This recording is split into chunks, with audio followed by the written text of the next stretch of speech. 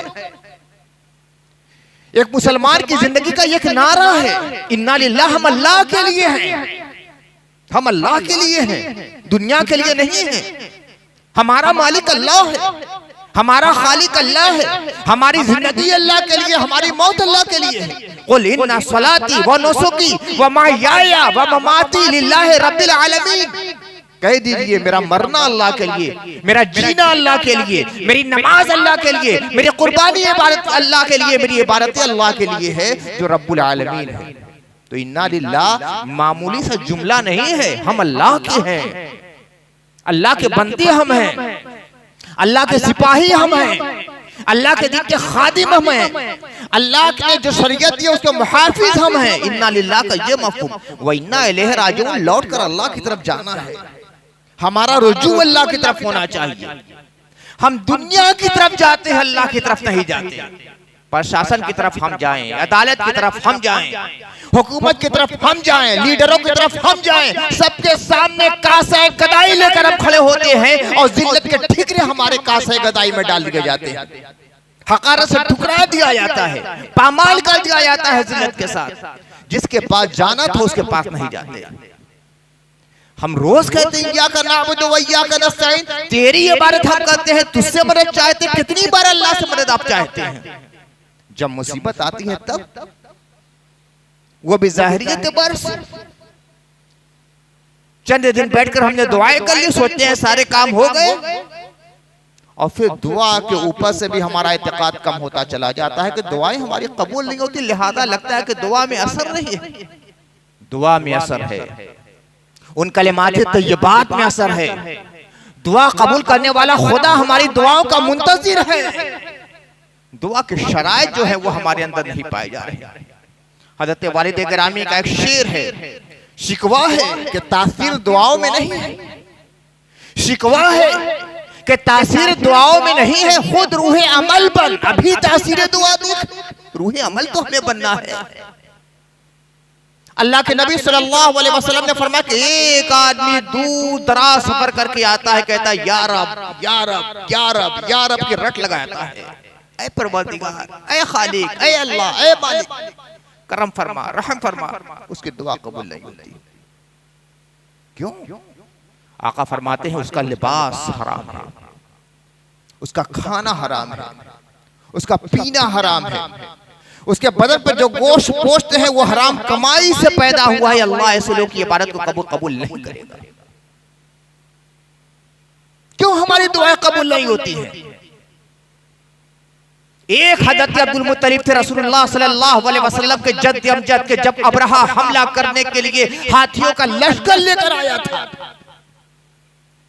मक्के के लोग बड़े कमजोर थे, उनसे मुकाबले को उनके अंदर ताकत नहीं थी।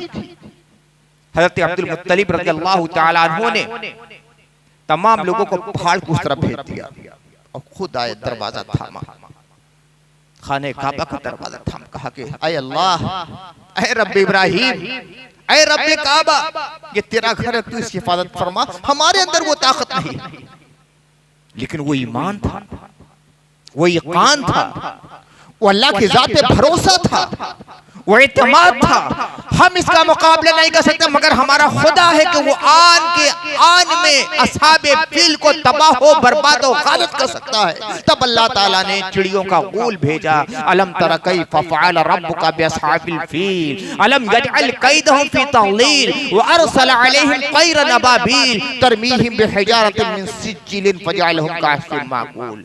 आज हम सोचते हैं कि वो अबाबील का लश्कर आएगा, कैसे आएगा?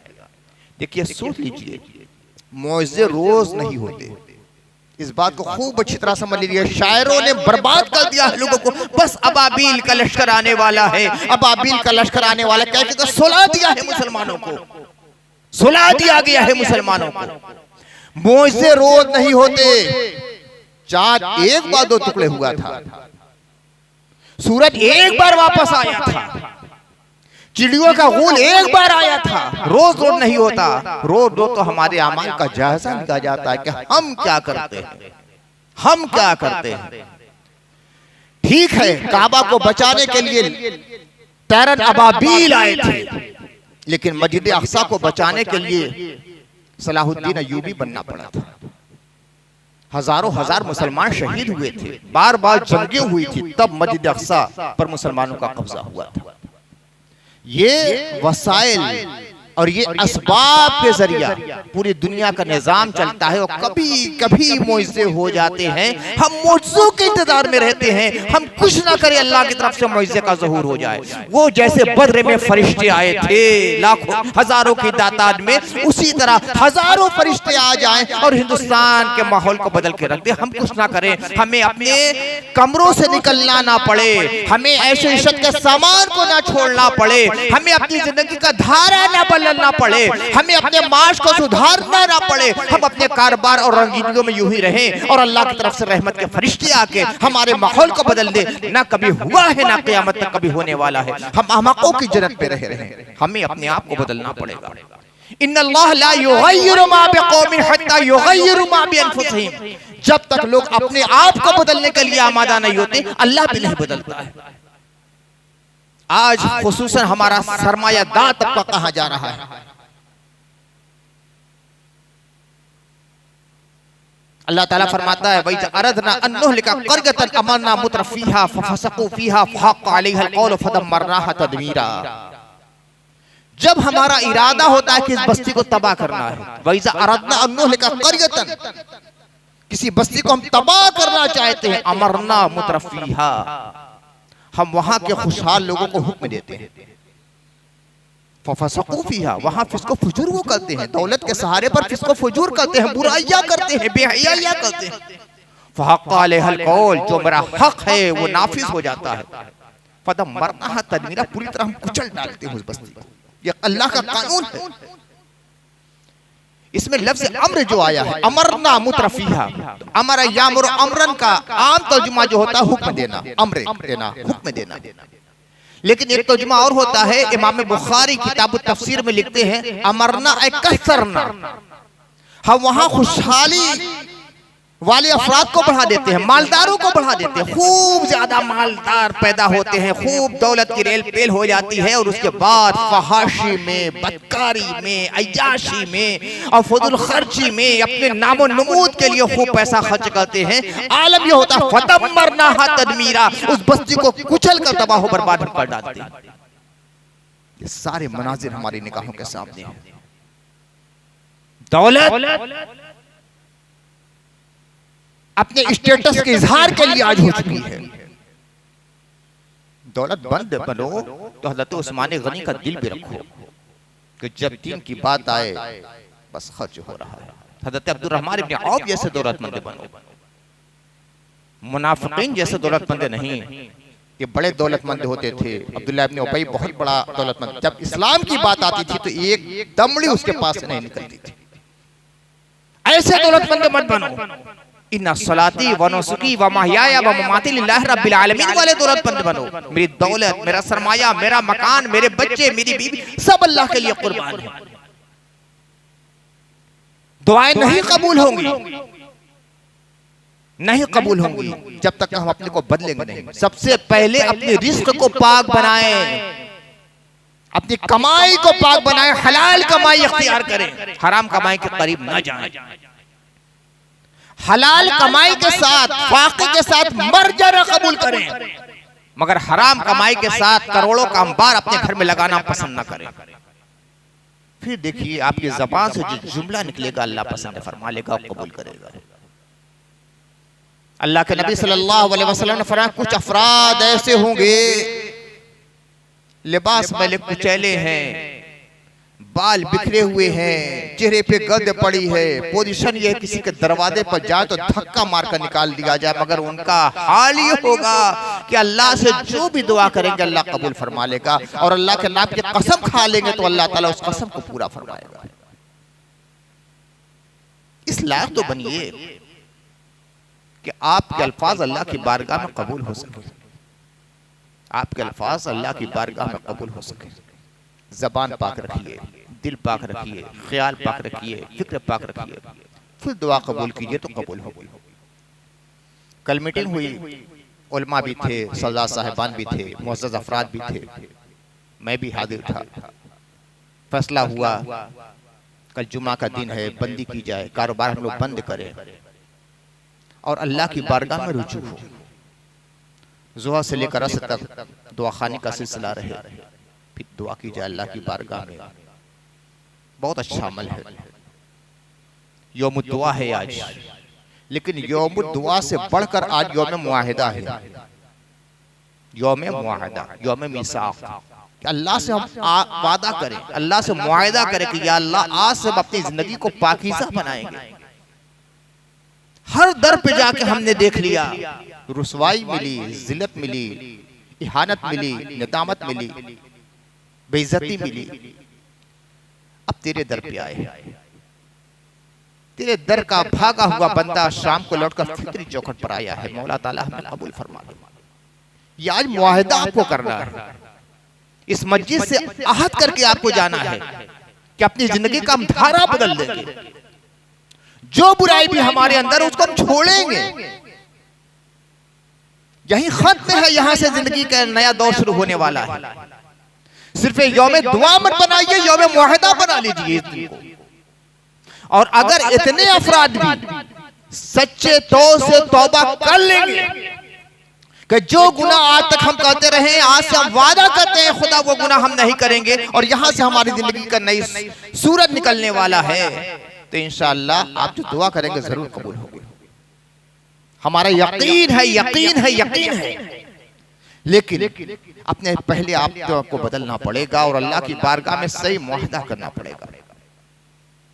आज जुमा बाद कुछ दरूद शरीफ पढ़ लीजिए, इस्तिग़फ़ार पढ़ लीजिए, कलमा तय्यबा पढ़ लीजिए, आयत करीमा पढ़ लीजिए, ला इलाहा इल्ला अंता सुब्हानका इन्नी कुन्तु मिनज़ ज़ालिमीन, ऐसे तक ये सिलसिला चलेगा।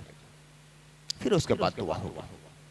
आप तमाम लोग शरीक हो और अपने नौजवान दोस्तों से और अपने बच्चों से मैं खास तौर से कहूंगा, हालात की नज़ाकत को ये लोग समझें, अमन सुकून बरकरार रखें। मैंने इससे पहले कहा था ये हमारा मुल्क है। जिस तरह अपने घर का तहफ़्फ़ुज़ हमारे लिए लाज़मी है, तो अपने मुल्क का तहफ़्फ़ुज़ भी लाज़मी है। आप लोगों से मुकम्मल मुझे तवक्को है कि ऐसे वैसे काम तो कभी नहीं करने वाले, ना मुसलमानों का ये मिजाज होता है, लेकिन कम से कम दूसरों के आलेकार भी आप ना बने। आलेकार क्या है? अपनी बस्ती से बाहर निकल के जाके घूमना फिरना। कोई कमेंट कर देगा, आप उसका जवाब दे देंगे, मामला कुछ का कुछ हो जाएगा। उसका मौका ही ना दें। अपने बस्ती से बाहर मत निकलिए, अपने घर में रहिए, मस्जिद में रहिए, दोस्त अहबाब के साथ हैं, कुछ दिन की बातें उनके साथ करते रहिए, शेयर कीजिए। इलाके से बाहर निकलना बंद कीजिए आप लोग, बस जरूरत के मुताबिक निकला कीजिए। हालात बहुत नाजुक हैं। उसके बाद इससे पहले मैंने तकरीर में कहा था, औरतों पर कंट्रोल कीजिए, औरतों पर कंट्रोल कीजिए। घूमने फिरने का जो औरतों में मिजाज बन गया है, मार्केटिंग का मिजाज है, शॉपिंग का मिजाज है, बंद कराइए। वो तूफान आने वाला है, वो तूफान आने वाला है कि आप उसको महसूस नहीं कर सकते। क्या हो रहा है आज पूरे हिंदुस्तान में, बनारस में भी हो रहा है। घाट घाट पर क्या हो रहा है, पार्कों में क्या हो रहा है, पिकनिक स्पॉट्स पर क्या हो रहा है, मुझसे ज्यादा आप लोग जानते हैं। कभी ये मत सोचिए कि यार ये दूसरों के यहाँ का, हमारे यहाँ ऐसा नहीं होगा, हमारी तरबियत तो बड़ी अच्छी है। हर बाप हर माँ अपने बाल बच्चों की तरबियत करते हैं। उस तरबियत का खून करने वाले कितने बच्चे और बच्चियां हैं, ना उसका एहसास आपको है ना हमें। लिहाजा भरोसा भी अपने औलाद पर होना चाहिए और शक भी होना चाहिए औलाद पर। शक भी होना चाहिए, भरोसा भी होना चाहिए।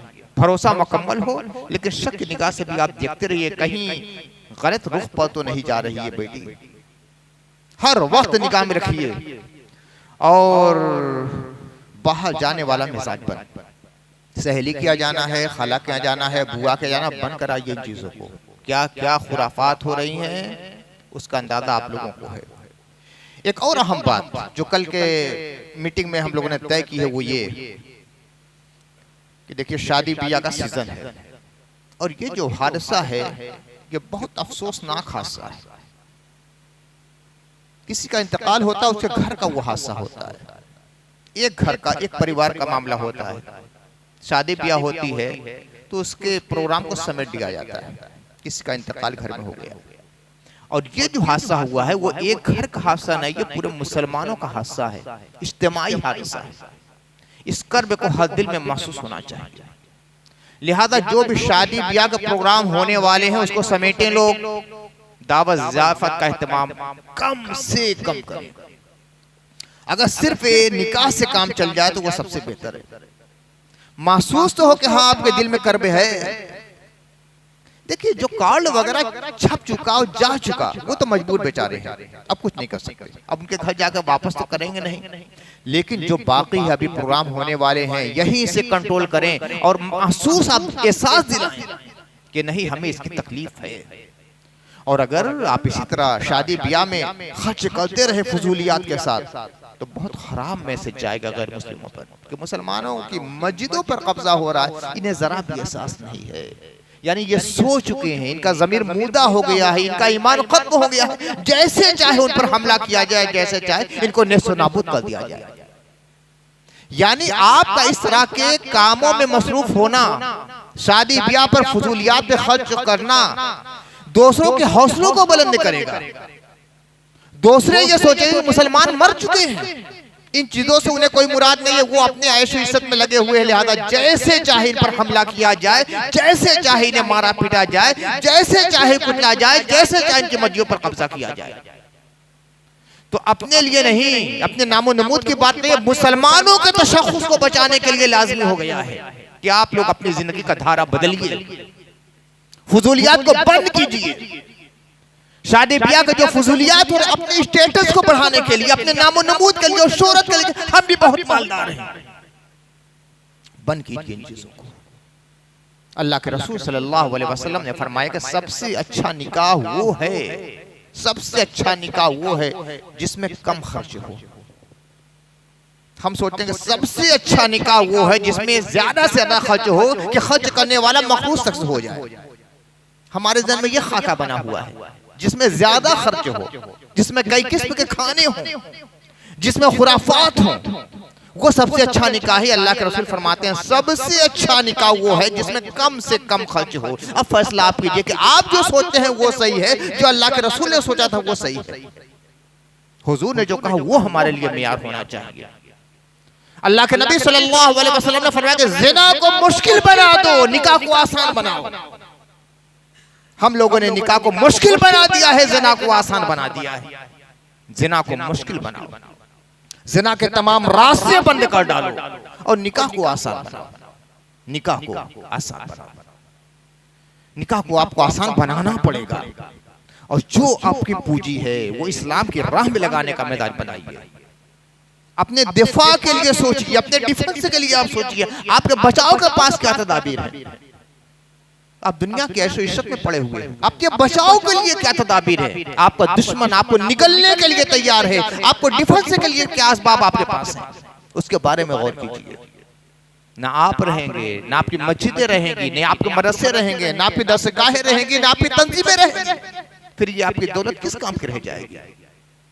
तो आज के दिन को यौम अहद बनाइए, अल्लाह से मुआहिदा कीजिए, या अल्लाह हम फजूलियात में नहीं पड़ेंगे, हम गुनाहों में पड़े थे, तेरी बारगाह में तौबा करते हैं। आज का दिन यौम तौबा बन जाए और यहाँ से जब आप निकलें तो आपकी जिंदगी का रुख बदला हुआ नजर आए। फिर देखिएगा कि अल्लाह की रहमतें कैसे आपकी दुआओं का बढ़कर इस्तकबाल करती है। अब बस एक ही सहारा बचा है, एक सहारा बचा है, और वो सहारा सबसे बड़ा सहारा है। वही सहारा है कि मछली के शिकम में भी हज़रत यूनुस अलैहिस्सलाम को महफूज रखा था। वही सहारा है जिसने चाहे कन्ना में हज़रत यूसुफ अलैहिस्सलाम की हिफाजत फरमाई थी। वही सहारा है जिसने हज़रत ईसा अलैहिस्सलाम को तख्ते-ए-दाद से आसमान तक उठा लिया था। वही सहारा है जिसने हज़रत मूसा अलैहिस्सलाम के लिए दरिया में रास्ता पैदा किया था। और वही सहारा है जिसने मुहम्मद रसूलुल्लाह सल्लल्लाहु अलैहि वसल्लम को कायनात पे गलबा अता फरमाया था। बस उस सहारे की तरफ लौटे। इन्ना लिल्लाहि व इन्ना इलैहि राजिऊन। हम अल्लाह के लिए हैं और लौट कर अल्लाह ही की तरफ जाना है। मरने के बाद तो सब जाते हैं, हम जिंदे में अल्लाह की तरफ चले जाए। मरने के बाद तो मजबूरी है अल्लाह की तरफ जो जाने की, लौट कर हम जिंदगी में अल्लाह की तरफ रुजू कर लें, अपना रुख अल्लाह की तरफ कर दें। इन्नी वज्जहतु वजहिया लिल्लज़ी फतरा समावाति वल अर्द हनीफा। हमारा रुख अल्लाह की तरफ हो जाए जिसने आसमान और जमीन की पैदाइश फरमाई है, पैदा फरमाया है और उसकी परवरदिगारी भी कर रहा है, उसकी रुबूबियत का इजहार फरमा रहा है। तो हमारा रुख अल्लाह की तरफ हो जाए, हम रुजू कर लें अल्लाह की तरफ। इन्ना लिल्लाहि व इन्ना इलैहि राजिऊन। जो जिनका मिजाज ये हो जाता है, सिर्फ ज़बान से कहना नहीं, जिनका मिजाज ये होता है कि उनकी जिंदगी अल्लाह के लिए हो जाती है और रुजू अल्लाह की तरफ करते हैं, तो अल्लाह फरमाता है उलाइका अलैहिम सलवातु मिर रब्बिहिम व रहमा। ऐसे लोगों पर अल्लाह का फज़ल इनाम और रहमतें नाजिल होती हैं। हम अल्लाह की रहमत को उम्मीदवार है, बस अल्लाह की रहमत आ रही है, अल्लाह के फरिश्ते आएंगे, अल्लाह की तरफ से सलामती का पैगाम आएगा, अल्लाह की तरफ से फतह की बिशारत आएगी। ऐसे नहीं आती है। जब वाकई अल्लाह के हम बन जाते हैं और अल्लाह की तरफ रुजू करते हैं, तब अल्लाह की मदद आती है। अफगानिस्तान की मिसाल आपके सामने है। दुनिया की दो बड़ी सुपर ताकतें, अजीम तरीन ताकतें, दोनों को धूल चटा दिया तालिबान के लोगों ने, जिनके पास कुछ नहीं था। बज़ाहिर दुनिया के मादी असबाब व ज़राए उनके पास नहीं थे, मगर अमेरिका को भी धूल चटा दी और रशिया को भी धूल चटा दी। क्यों? इन्ना लिल्लाहि व इन्ना इलैहि राजिऊन का अमली पैकर वो बन गए। जो ताजा वाक़ियात हमास के हैं आपकी निगाहों के सामने हैं। इसराइल के सामने अहले गज़ा और हमास की हैसियत क्या है। लेकिन 110 दिन गुजर गए, आज भी पूरी तरह जवाबमंदी के साथ अहले हमास अपनी जगह पर खड़े हैं, गज़ा के लोग अपनी जगह पर खड़े हैं। इसराइली ताकत जो दुनिया की अजीम तरीन ताकतों में से मानी जाती है, वो पीछे हटने पर मजबूर हो गई। क्यों? इन्ना लिल्लाहि व इन्ना इलैहि राजिऊन वाले वो थे। हमारा सब कुछ अल्लाह का है। वहां तो ये आलम है कि घर का कोई फर्द मरता है तो लोग खुशी मना रहे हैं कि हमारा बेटा शहीद हो गया है। आज तो ये आलम है कि फिर शादी ब्याह का सिलसिला शुरू हो चुका है। हमास वाले और गज़ा में शादी ब्याह का सिलसिला शुरू। जंग बहुत तवील हो गई, 100 दिन से ज्यादा हो गए, शादी ब्याह हो रही है। लेकिन आपको सुनकर ये ताज्जुब होगा और ईमान की एक रबक दिल के महसूस होगी कि वहां शादी के वक्त कुछ शराइत लगाई जाती है। लड़की कहती है कि मैं उसी लड़के से शादी करूंगी कि अगर शादी वाले दिन हमारे चीफ का ऐलान हो जाए कि जंग के लिए जाना है तो मेरी तरफ ना देकर फौरन जंग के लिए चला जाए। और लड़का कहता है कि मैं उसी लड़की से शादी करूंगा कि अगर मेरे चीफ का ऐलान हो जाए तो बिस्तर अरूसी पर भी ये आवाज सुनो तो मेरी बीवी मेरे कदमों को न रोके, बल्कि खुशी खुशी मुझे इजाजत दे कि जाओ मेरे दूल्हा तुम जा रहे हो और शहादत को गले लगा कर आना। ये शब्द हो रही है। जब ये जज्बा पैदा होता है तब अल्लाह की मदद आती है। हम एसी रूम से बाहर निकलने के लिए तैयार नहीं, हम अपनी हराम कमाई को छोड़ने के लिए तैयार नहीं, हम पड़ोसी पर जुल्म को तर्क करने के लिए तैयार नहीं, हम भाई पर जुल्म करने को तर्क करने के लिए तैयार नहीं। और चाहे कि फरिश्ते हमारी मदद के लिए आए जैसे ग़ज़वा बद्र में आए थे, तो ये हमारी बहुत बड़ी भूल और गफलत है और अहमकों की जन्नत में रहना है। अपने को बदलिए, हालात को बदलिए, सच्ची तौबा कीजिए। और जब आदमी अल्लाह से सच्ची तौबा कर लेता है तो धारा ऐसा वक्त का बदलता है कि आदमी महसूस नहीं करता। अल्लाह ताला हमें और आपको तमाम मुसलमानों को सब्र और शुक्र की और अमल साले की और ईमान पे इस्तिकामत की तौफीक अता फरमाए। व आखिर दावा अल्हम्दुलिल्लाहि रब्बिल आलमीन।